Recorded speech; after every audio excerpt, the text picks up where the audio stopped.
Good afternoon, everybody. Captain Matt Trombley here, Third Alarm Charters and Guide Service, our latest YouTube video. As you notice, a lot of our target fish this fall included smallmouth bass and northern pike. Just got back from a morning of waterfowl hunting. It's first week of November, priming for deer season. Actually been doing a little deer hunting in New York, but today's afternoon I wanted to clean my boat up and put some stuff away, so just going through some tackle. I'm going to discuss the not only lures that we used to target northern pike this year, particularly this fall, but also where we found them and the rigs that we use. So I'll start off with a couple of different spinning rigs and a bait caster that we threw most generally every day. As far as the area we were finding on northern pike, matted grass really wasn't what we were looking for. The pike tend to be looking in the water, and again, Lake Champlain was low this fall, so they were out a little deeper than areas we normally would find them. But 10 to 15 feet of water seemed to be the prime depth we were looking for. But scattered coontail seemed to be the best areas. The matted Eurasian milfoil really wasn't the area. We'd find some largemouths on the edge of that. But for the most part, the northerns wanted to be out in the scattered grass, either rail grass or coontail.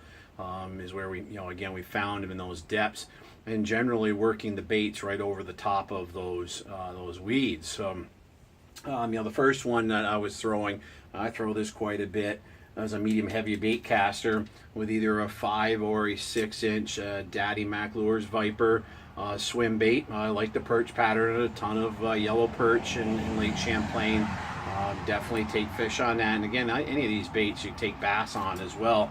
Obviously the challenge with a swim bait is going to get hung up in the weeds, so it depends on how heavy the cover is that you're throwing.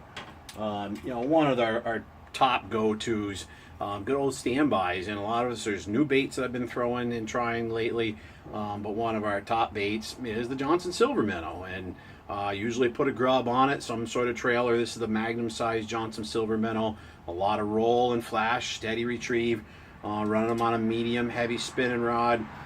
Usually 15-pound braid or even 20-pound braid with a 20-pound fluorocarbon leader. Earlier in this fall when we were targeting smallmouths, we got bit off a lot, especially with paddle tails, small swim baits. The pike would grab those, and I'm only running like an 8-pound leader on them, so it doesn't take much for them to bite them off.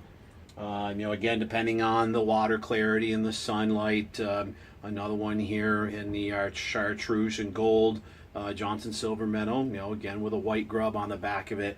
Took a ton of northern pike and some chain pickerel that we got this year too. Again, another Johnson silver minnow. A lot of times I'll save the tails off of my Kitex and use those as a trailer to put on the spoon. They work very well for adding extra vibration, extra action, and flash, and that's the key. Of course, a lot of the old standbys that we always catch pike on. The Mepps Anglia, that's on the Magnum. Most of the time silver with a red and black tail, or red and white, just like the good old Daredevil, and we throw the Daredevil some too. But Mepps Anglia took a ton of northerns on it this year. And again, it's got a lot of flash, a lot of vibration, really pulls the pike in. The KVD chartreuse and blue spinner bait, again with a white Kitech paddle tail on it. A great bait, not only for casting, but with some of these we troll. We're going to talk about the difference of what I do for those tactics. But this spinner bait, again, largemouths and northerns, running right over the top of the weeds, works really well. And I got to talk about another bait that we use trolling for northerns. A good friend of mine, Dan Magoon, owns Lynn Dan Spinners. He's from Vermont, over in the Connecticut River Valley. He really is a guru of doing custom spinners for walleyes, but he's got a new line that he started last year, larger spinners for northern pike. They've got a larger fluorocarbon leader to hold up.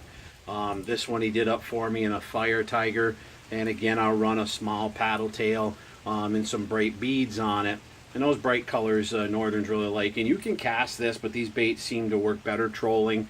And a lot of times we'll troll the outer edges of those weed lines. Sometimes I'll run a large, like an F13 or F18 Rapala, Fire Tiger, yellow perch, black and silver. Any of those are really good. You know, it really depends on what the bite has been doing. A lot of times, if casting, you know, we want to cover a little more water, we'll do some trolling. And these baits have been great to run trolling, and you can run them off spinning rods or bait casters, and also my line counters. A lot of times I'll keep a couple line counters on the boat, and if we go to trolling, I'll run those out on a couple of inline planer boards, and then have my customers just throw their spoons out off the side, and we can run, you know, 4 or 5 lines at a time. I found 1.5 to 2 miles an hour pretty good. That usually gives us a good roll, good flash. Keeps those baits running just over the top of the weed lines. So, you know, again, you know, grab some bass. We grabbed a couple of really good smallmouths while we were trolling this year. Largemouths, you know, again, a lot of these fish are in the same cover. But, you know, we would target the northerns. I get a lot of folks that really want to try for northerns, especially in the fall. And those fish are putting the feed bag on, not unlikely to do 15, 20 northerns in a day of all varying sizes. The vast majority of our northerns average, that's 6 to 8, 10 pound average. We've gotten some bigger ones up in that 12 to 14 pound range. Can't understate enough that don't hesitate to keep covering water. You know, try new spots. Work an area, 15, 20 minutes of casting, try another area. You know, these fish are constantly moving, looking for new bait and new cover.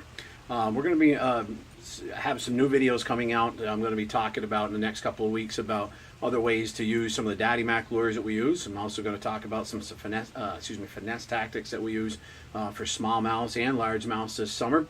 But again, thank you for checking out our videos here on YouTube. Please share it up with all your friends. Talk about what we do here at Third Alarm Charters, some of the tactics that we do. Please subscribe, tell everybody about it, and pass the word. Thanks you again. Tight lines and good fishing.